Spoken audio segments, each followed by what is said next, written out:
You're listening to The Machine, a podcast from Waterford Institute of Technology. My name is Rob O'Connor. I'm a lecturer from the Department of Computing and Mathematics. Normally we talk about technical things and computers and all of that kind of stuff. It's no different today, although there is certainly a COVID-19 shift towards things. Just before we begin, a few little housekeeping duties. I'm always getting given out for not giving out the social channels. So we're at machine_podcast on Twitter or Machine Podcast on Facebook if you want to have a look at that kind of stuff.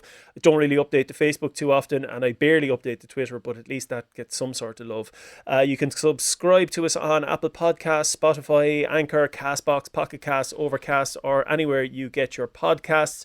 If you like what you hear, please do leave us a 5-star glowing review. And if you don't enjoy what you hear, well, just keep your thoughts to yourself. Okay, the COVID-19 pandemic has disrupted daily life all across the globe. Many societies are in lockdown. Economies have gone into stasis, not to mention the thousands of people who have lost their lives to the virus. But we've also got to recognise the positives as well.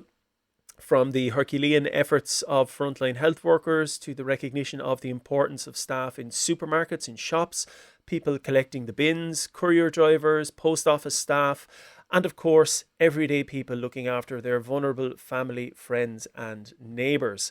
One group that I haven't heard discussed much is the community effort that's going on between international researchers.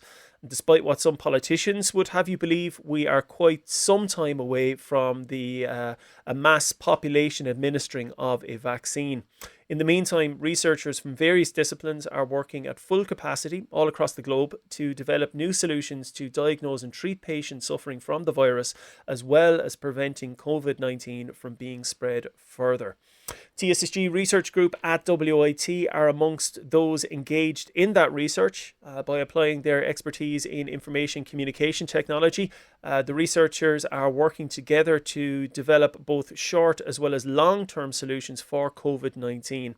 And they're incorporating their experience in molecular and bio-nanocommunications, sensor technology and blockchain.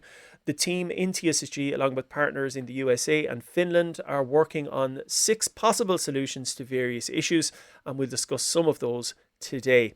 I'm joined on the podcast by Frances Cleary, who is the Research Division Manager of MEPS. And Frances, can you tell us what MEPS stands for? Because I want to hear you say it rather than me mangle it. Yeah. Of course, Rob. MEPS is the Mobile Ecosystems and Pervasive Sensing Research Division in TSSG. We're roughly approximately about 21 research individuals in the group, and we actively kind of focus on healthcare research in particular. So the COVID-19 is quite a core hot topical area for us at the minute. And we also have Stepan Ivanov, who is a research fellow at TSSG, and he looks after the PASS research group. Stepan, could you tell us what PASS is? PASS is Programmable Autonomous Systems. So I don't look after the group. I work there. So Stephen David looks after the group. So he's my boss. No. Stephen thinks he's your boss, but he's not really. You're his boss. Yeah, okay. We're going to talk today about integrating COVID-19 technology with society. I think we're going to talk about 4 projects, but the conversation might deviate. We're going to talk about contact quotas to prevent the spread of COVID-19, talk about blockchain-based certification of compliance with public health policies, ensuring social distancing through wearables, and also clinical data as a service platform. So we might start with the ensuring social distancing through wearables, if that's okay. So Frances, I believe that's one of your projects. It is, yes. I suppose the pervasive sensing side all links back to sensors and wearables and how we can use them, and various different kind of ICT technologies we can apply to it. So when I suppose we're all active in this COVID-19 situation and current climate, we were kind of brainstorming in-house to see how we could look at various different wearables that would be beneficial to kind of social distance compliance guidelines and how we could help monitor or track or measure them.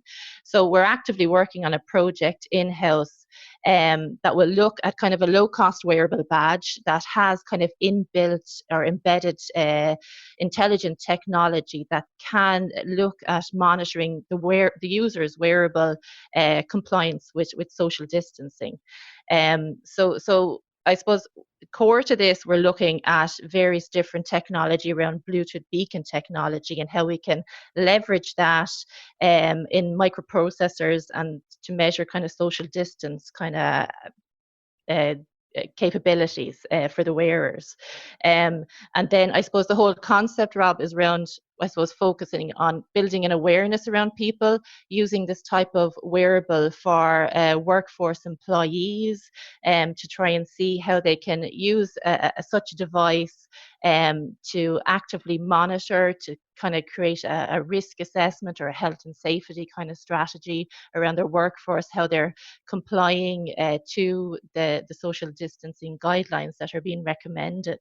And to, again, the overall aim is to try and reduce the kind of level of infection, the rise of infection, a new wave of infection as we kind of try and get back to some sort of normality or a daily kind of activity or a workforce that we're kind of used to in the past. Okay, so I'm going to just pick apart some of what you've said there, and because a lot of it has gone over my head, because I'm kind of stupid about these things. Now, right? So when we talk about wearables, you're talking about a kind of a device that somebody might wear in the workplace to ensure that they're keeping the 6 feet or whatever the recommended social distance is. Is that correct?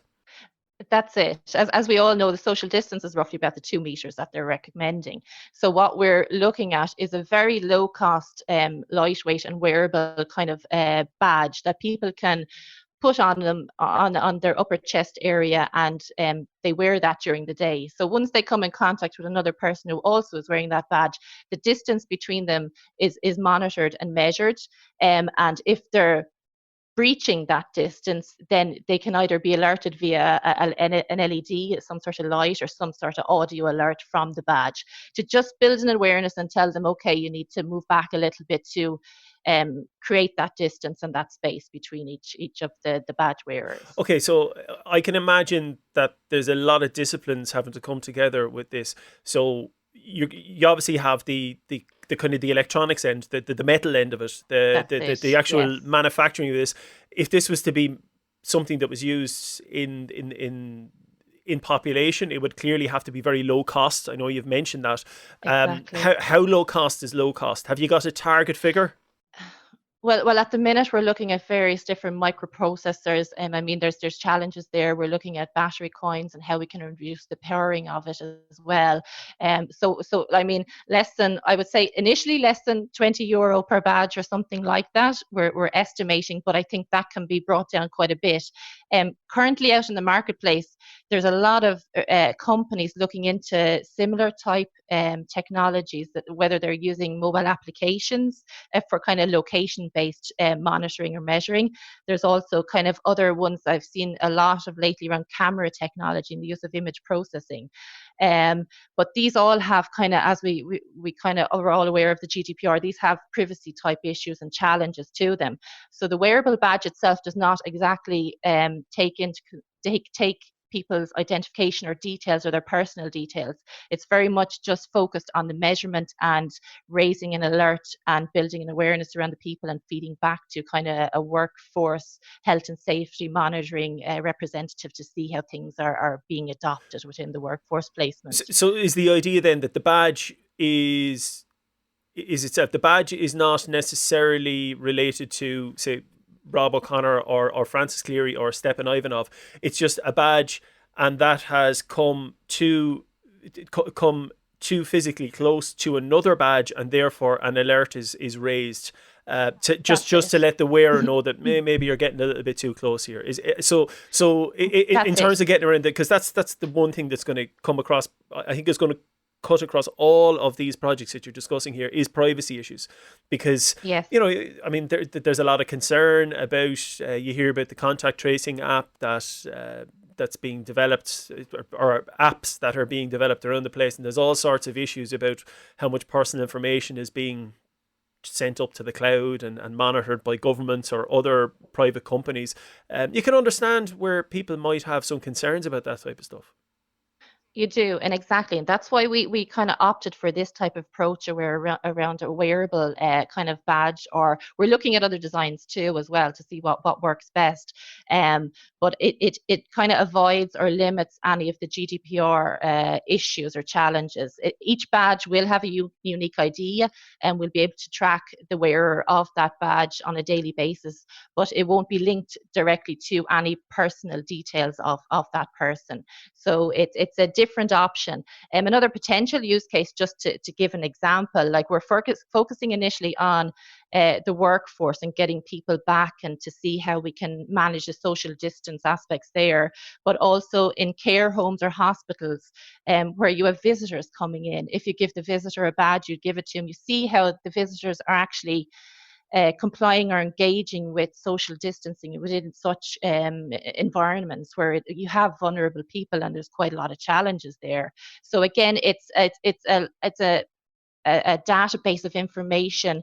At the end of the day, you can download the logs from each of these badges. You can see for that particular wearer of that badge if they were compliant or not, and you get an overall view of how visitors are actually reacting or engaging or being compliant or not on a higher level within an organization or a facility or a certain environment. Okay, so if I can ask you a kind of a geeky software question, then what kind of software systems or platforms are you using to build these?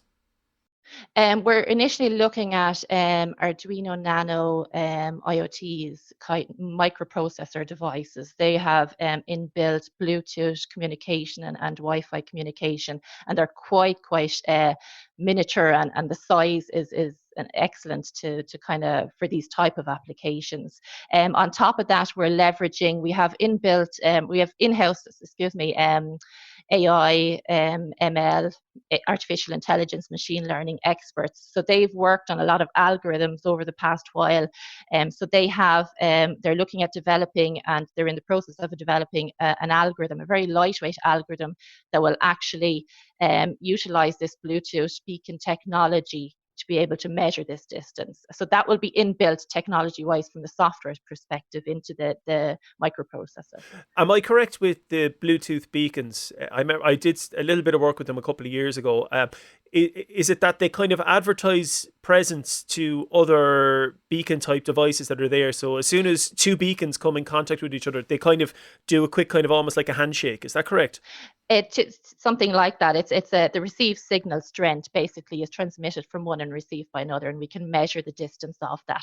So if the strength is extremely strong, that means the location or proximity of them is too close together, so you can raise an alert. If it's weaker and further apart, then obviously they're more compliant. So there's quite a little bit of an intelligence that goes into the algorithm to compute that, let's just say, but that's the general concept around it. It's fascinating. Stepan, wondering if I could talk to you now about a project that you have going, Safe to Work. It sounds like a safe pass, but it's not. It's blockchain-based certification of compliance with public health policies. Yeah. Could you maybe give us a kind of an overview of what that project is? Yeah, so basically what we're trying to do is to help people get back into their workspaces, and we're trying to limit their effect on the spread of the disease. And across Europe, there's been a number of initiatives and talks of how that could be implemented. So Germany are looking into developing some sort of immunization passports. So once you've suffered and once you've recovered from the COVID-19, then hopefully you'll have some immunity for that, and you will be able to resist the infection if it comes to you, so you wouldn't be spreading it to other people. So you should be allowed back into your workspace. So the problem with that solution is that the number of people that will have this immunity will be quite low. So, and even if the vaccination comes, so we still have an awful lot of questions with regards to the quality of the immunity that will be acquired by people who've gone through the vaccination process. We don't know if the immunity will last, or we don't know if the immunity will exist at all. So what we're trying to do in Safe to Work initiative is really expand a little bit the notion of the some sort of safety of a worker. So we're looking at their compliance with the social distancing guidelines as well as with their immunities. And what we're saying is that if you are a person who adheres to the social distancing guidelines, who stays apart from other people, and you're no threat as such to others, so you're less likely to propagate the disease to others, then you should potentially be allowed back into your workspace, and you should be able to work as normal. So this is the key concept of the Safe to Work certificate. So bringing people back in based on their good behavior as such. So if you're good, you should be able to go about your daily business, and once you go about your daily business, you should be able to stick to the social distancing guidelines. And if you can do that while you're working, then there shouldn't be anything stopping you from doing that. So you should be still generating the whatever economical and social benefits of being in workplace. So that's the main idea. So, and when I'm saying you should be able to adhere to social distancing rules, so there's a great input that needed from the HSE. So there's an input that needed from the HSE where they would need to really identify and specify who is safe, who is not safe. So we're trying to basically provide a tool for the HSE to tell people if what they're doing in terms of social distancing is good enough for them to come back into work or not. Okay, so the way you're describing it there, though, perhaps I'm picking it up incorrectly. It sounds like it's an either or. You're either safe or you're not. Yeah. But is that really is it not more of something that's kind of continuous, that the probability of you being safe is high or low, so, and you could easily be somewhere in the middle, which is probably where most of us are. That's true. So you see, it's whenever you're in a pandemic situation or in any infectious disease situation, so you're always exposed to the infection, and there's always a risk associated to that.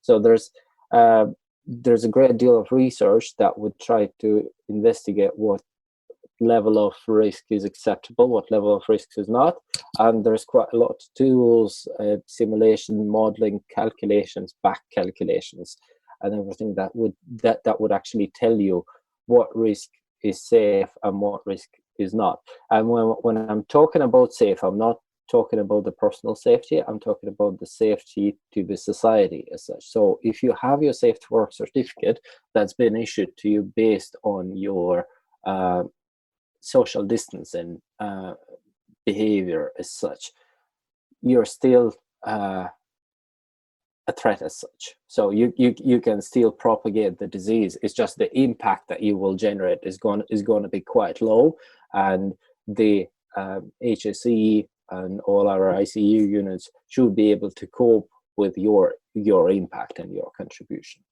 And is it almost like that you'd be assigned a score?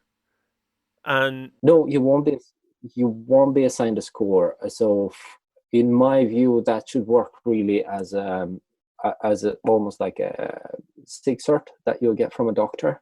So you see, when you deal with the risks, when you let the people to look at those scores, then the scores are very difficult to deal with. So these risk scores or risks probabilities, they're very hard to deal with. So particularly we know that from the data science of things, people just don't like probabilities. So for them, it should be either 0 or 1. And even people who deal with these risks and probabilities on a daily basis, that requires them an awful lot of expertise. So if you look at the financial industry, or if you look at the bankings, they would have their own departments filled with mathematicians who do only risk assessment and who only look at those scores and all at those ratings, and that's it. So while HSE can have a department like that and they can assess the risk to the public, I don't think an individual should be dealing with that complexity. I think the individual should be really, really saying, okay, you can go now to work based on our understanding that your impact on the spread of the disease should be manageable. And where does blockchain come into it? Yeah, so you see, the blockchain, this is the pivotal technology. So the key enabling technology, what they call it normally. So blockchain gives us an awful lot of interesting features. So one of the features is the complete traceability and immutability of the log of the certificates that are being issued. So such as if you're issued a certificate, then everybody knows that, well, not everybody knows, but you have that certificate, and you're not going to really lose it. And so you can go through the historical record of the certificates issued and find it. So this is a storage of the electronic data that cannot be tampered with, that cannot be manipulated with, and all those other advantages of it. So another great advantage of the blockchain technologies is the anonymity that it provides. So if you look at the way how the blockchain wallets operate, so you basically don't use any of your personal information to identify your digital wallet as such. So you're given an anonymous gobbledygook type of sequence, so a number and some letters which don't lead to your actual personal data. So then you use that as your address on the blockchain, and then you're issued your certificates to that address. So if you're worried about the information that you've provided so far to the government, if you don't want them to gain full access to it, or if you want to be forgotten as such, what you can do is you can just generate another sequence of gobbledygook sequence of letters and numbers and use it instead. So you'll just basically start using your new address and start getting the certificates for this new address and forget about the previous address, whatever that was. And basically you just create yourself a new identity.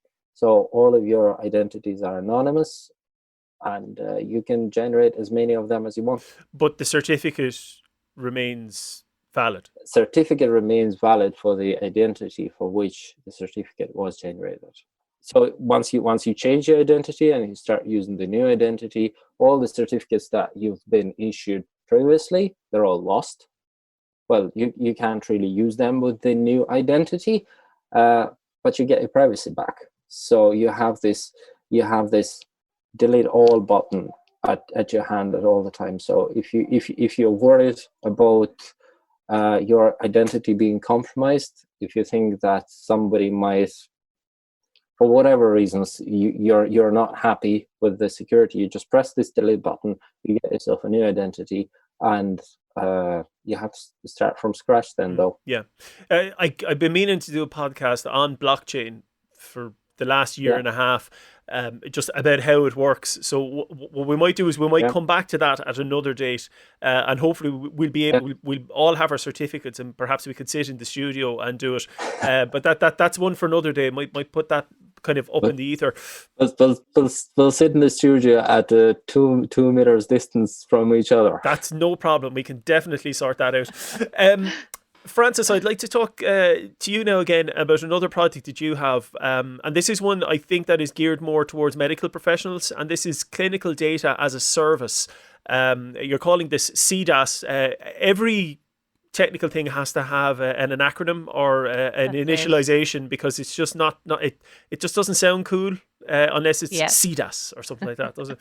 So exactly. So could you maybe explain? I've having a look at CDAS there, and I can actually look at the architecture diagram that you have, which we won't describe in too much detail, but it looks quite fascinating, and also, dare I say it, it looks relatively simple, and I don't understand why somebody hasn't done this before. Yeah. Just to acknowledge, I suppose, that CDAS was a project that we ran, Rob, over the last 2 years in TSSG. So it's actually finalised and finished, and there is an output from the project, a platform in place. It was an Enterprise Ireland commercially funded project, so it was an excellent funding stream to leverage for this type of project.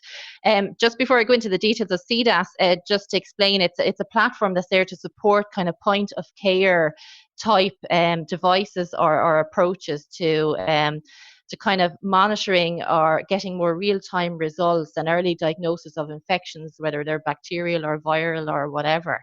So this is very kind of applicable to the COVID-19 situation that we have at the minute, because obviously everyone has to be tested. There's a backlog of testing. In order to get more real-time results, that's what we need to get an idea of where we're at with regards to COVID-19 situation, whether we've peaked, whether we've gone past a wave, whether there's another wave coming. And this all kind of ties into the back to work side of things and all the other regulations as well. So usually if from a point of care, what I mean there is like if you go to your doctor and you give a blood test, that blood test will be sent to a laboratory. It takes 3 days, a week to get results. There's a turnaround time, it's a delay. So until you get your results. So point of care is more, you have a device or a method or a way to actually test yourself on the spot and get a real-time result or output at home or wherever, at the GPs, at the doctors, outside of a laboratory type environment. Two very simple examples of that would be, from a diabetes perspective, people have blood glucose testing point of kind of care devices, plus also the pregnancy tests. That's a similar, another one, type 1, a simple one. So again, from the COVID-19 situation, there's a lot of organizations out there that are currently looking to develop these point of care devices. Abbott is one. They're looking that's out in the market at the minute. They're trying to push towards some sort of kind of product to get out there. I suppose, and from our point of view then with CDAS, this was even prior to the pandemic that we're currently in.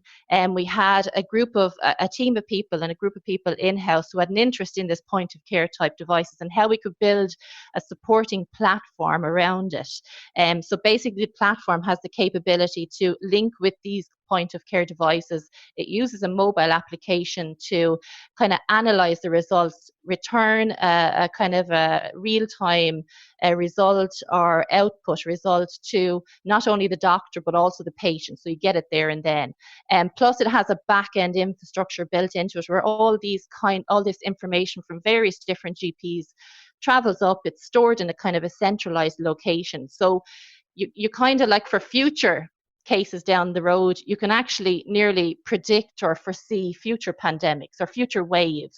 So it's kind of another layer on top of the point of care devices that can be quite easily integrated, and it has huge benefits once we get to that point. So would I be correct in saying just the focus of your research is not the actual device, but it's the software that enables the exchange of information and also the quality of the information between the devices and the systems? Is that correct?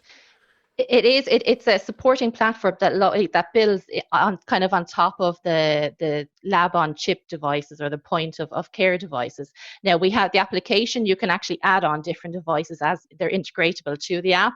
There is in the platform an inbuilt kind of intelligence that leverages kind of AI and ML again, and you have kind of trained algorithms. So once the device does its thing, the trained algorithms then will kind of look at the score, it'll score the sample, and it will provide an output result. But again, this is trained over time, linking and integrated to the actual device itself. And then is the idea, as well as providing the information to the medical staff and also the patient, is the idea that the system could also crunch through the data to look for patterns? Is this where you're talking about predicting future pandemics, is it?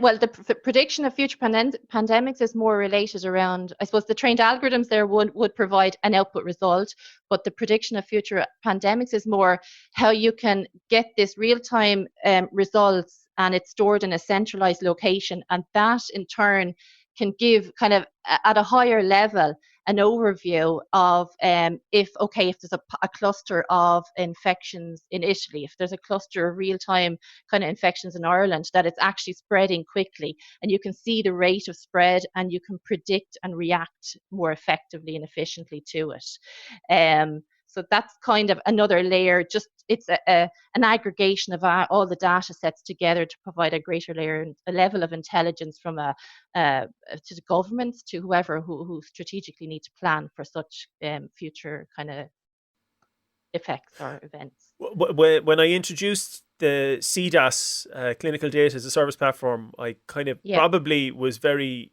dismissive when I said it's so simple, and why isn't it been in place already? Well, the simplicity is the work, and I mean that in the best possible sense, and also that you've been working on it for a few years, so it's not like you just pulled this out of the ether 2 weeks ago. No, we've worked on this, and we've validated it, and we linked with, and we were very, very lucky and to link with University Hospital Waterford as well. They provided bacterial and viral infections that we fed into the system, and we used with our algorithms to see to validate the algorithms that we have in place. So again, it's a kind of a layer that can be built on top once we progress on the COVID side, and these point of care devices do come out. It's huge potential for CDAS there to be integrated and work with some of these devices to produce a kind of a far more intelligent system. Yeah, and really this CDAS is not specific to COVID-19 or diabetes or anything. No. It really is any sort of data at all. It can be anything. Well, we just focused initially around bacterial and viral type infections to show the difference. Like as with a lot of us, we go to the doctors, we're sick, we don't know if we have a bacterial or a viral infection. Usually we're given antibiotics, and we become immune to them if we're not correctly diagnosed to have the right condition for their treatment. So overall as well, once we get the diagnosis correct, we can actually work towards limiting that negative impact and using antibiotics in a more useful manner, or as needs be. So it has multiple different gains at the end of the day. Fascinating. And this is actually, you're looking at like rolling this out into production, and I use production in inverted commas. Nobody can see me making inverted commas, but you know what I mean. This is nearly ready to go, is it? Well, the project finished there over the last year. So we've developed all the back end and the mobile application and the trained algorithms. So yes, we're actively looking to progress towards the next step of linking and getting it to some sort of commercial level. Fantastic. Stepan, we might go back to yourself to talk about one last project, and this is contact quotas to prevent the spread of COVID-19. So social distancing is when it comes to the end of the year and they're talking about words that go into the dictionary or terms that go into the dictionary, social distancing is definitely going to be the word of 2020, or the conjugation of 2020, or whatever you want to call it, the phrase of 2020. How does contact quotas, how does this work? What's this about? So if you think about any infectious disease, so how the infectious disease work is through personal contact. So if you meet somebody who has that disease, then there is a probability that you will get it. So again, this probability, chance, risk, and this probability continues growing as you stay longer in contact person. So the idea here is to build up on the advances of this contact tracing applications. So what they do at the moment is they help you identify how much time you spend in contact with anybody else. And what we're trying to do is we're trying to look at various ways of how we can leverage that. So if you think about this contact tracing app, potentially what it could give you a number of minutes or seconds that you've spent in contact with other people around you, and so that number is something that you can work with. So it's some sort of a measure of your exposure to the disease as such that that you could control. So, for example, you come into work and you have your contact tracing app open and monitoring your contacts with other people. And the moment you hit a certain threshold, for example, you spend 20 minutes talking to other people, it sends you an alert, go home, stop talking to people. Otherwise, you become a threat to the public in terms of the spread of this disease even further. So this is a type of approach that we're looking at. So how that would work, it's almost pretty much similar to calorie count applications that we all use. So we all monitor how much food we've taken during the day, what exercises we did, or, well, maybe not all of us, but we all could do that to improve our health and well-being. So we could use contact tracing apps in exactly the same way to improve the health and well-being of our society. So if we are given a number of minutes or a number of seconds that we can spend in personal contact with other people, we're likely to adhere to that guideline a lot easier than when we're just asked to stay at home at full stop. So this is somewhat of another method, another tool for HSE to use to potentially combat the spread of any infectious disease, so COVID-19, or if that's flu, or if any other infectious and dangerous virus or bacterial infection that comes our way later. So if you think about all those infectious spread graphs that were given on the television that we see on the television, so there's normally two graphs that you get to see. So you get to see a graph with a large peak, and this is the spread of the infection if you don't do social distancing. And then they tell you if you do social distancing, then you have another kind of broader graph that is a lot lower, and they say that the HSE is able to cope with that spread of the disease, and HSE can do better if you do social distancing. So what we're trying to do is to almost give HSE a flexible tool. So the moment they see the number of infectious cases rising, and the moment they see the pattern of this large peak appearing, what they can do is, through the contact tracing apps, start sending people messages. Please limit your personal contact time to 20 minutes a day. So to help them flatten the curve. At the same time, you're getting the best of the two worlds in my view. So on one hand, you're doing the social distancing and you're trying to help your society. At the same time, you're still allowed to do some social contact. So you can go about your daily business in some restricted fashion, but you still can go to work, and you still can do certain activities that you have to do. So potentially you might have to limit the number of meetings that you attend in work, but you still can go to some. So it means that you only just have to prioritize what's important, what's not, and I don't know, do some of them via teleconferencing, some of them face to face. So it's a bit of a more gradual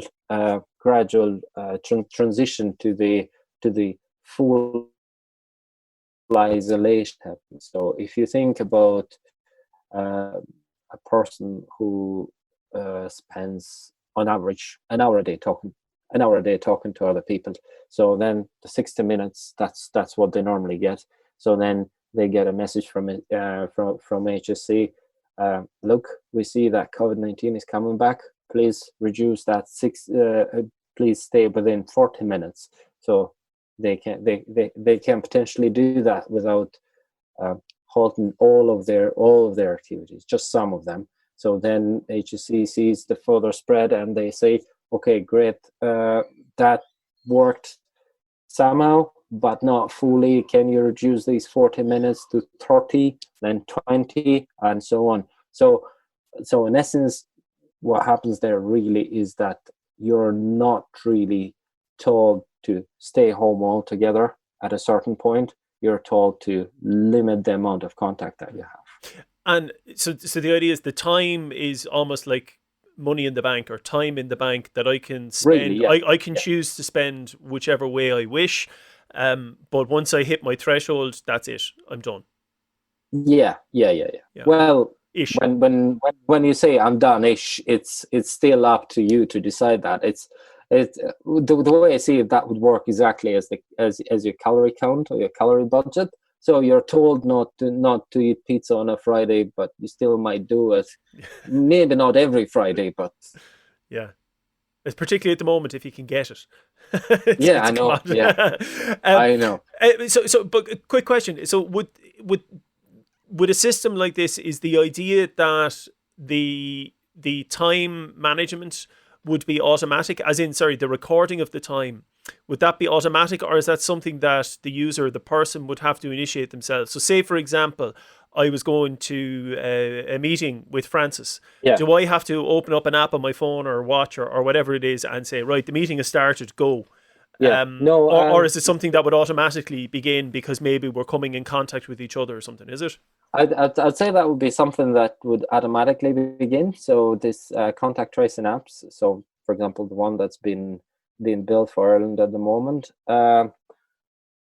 they can do that. They can monitor the amount of time that you spend in contact with another person. So you see, at the moment, what these contact tracing apps do, they actually monitor just the contacts. So they want to know that, say, Rob was in contact with Francis. So Francis is potentially in a danger zone as such if Rob is sick, or Stepan is sick, or anything like that. So this is all they're looking at. What I'm trying to do here is to put a time limit on that, and to say, okay, Rob spent 5 minutes talking to Francis, and Rob spent 2 minutes talking to Stepan. So overall, that's 7 minutes, which is something that HSE could cope with at this particular point in time. So I want the HSE to give you that number, really. Yeah, and is it also the case, you were talking about probabilities at the start, Yeah. and it comes back to all of this, because none of this is, Yeah. we're not dealing in absolutes or certainties. But if I'm talking to you for 2 minutes, the probability of any infection passing between us is much lower than if I was talking to Francis for 5 minutes, or if I was talking to Joe or Josephine Soap for 20 minutes. So as the time goes up, the probability goes up. Is that correct? Yeah, as the time goes, the probability goes up. This is what we know from the infectious disease. So more you stand in front of the person infected, so the more of the viral or bacterial substance you get in contact with, and the more are the chances for you to be to pick up this infection, really, and to get sick. So this is the idea. And when we're talking about the probabilities, and when we're talking about the risks, I want to highlight that this is the probabilities and risks for the population, not for the individual. Again, so this is the probability of you to do damage to the society rather than to get sick yourself. So if you stay within your 10 minutes, there is a chance that you will still get sick, but the impact of that, of you being sick and spreading that to others, is going to be lower in terms of the overall numbers across the country. So that's once again, this is something from the risk management that I think that should be dealt with by the HSE rather than the individuals. So if you're given this number, say 20 minutes of personal contact, and you do your best and you stay within this 20 minutes limit, you're doing great work for the country rather than for yourself. You still can get sick, but the chances of you spreading the disease to others are lower. or the chances of you putting HSE under enormous pressure are lower. Again, that's a thread that has really gone across all of the four projects that we've discussed today: the data as a service, clinical data as a service, or the wearables, or the blockchain-based certification of compliance. It's not really about the individual; it's about the community. The individual might be a beneficiary, but it's the community first and the individual second. This is the common trend these days, because it's basically we're told to stay home to stop the infection, and this is not for my own personal benefit, but this is for the benefit of the country, of everybody else who lives it. So when Italy went into their lockdown all this time ago, so their prime minister came out and said we need to do that for Italy.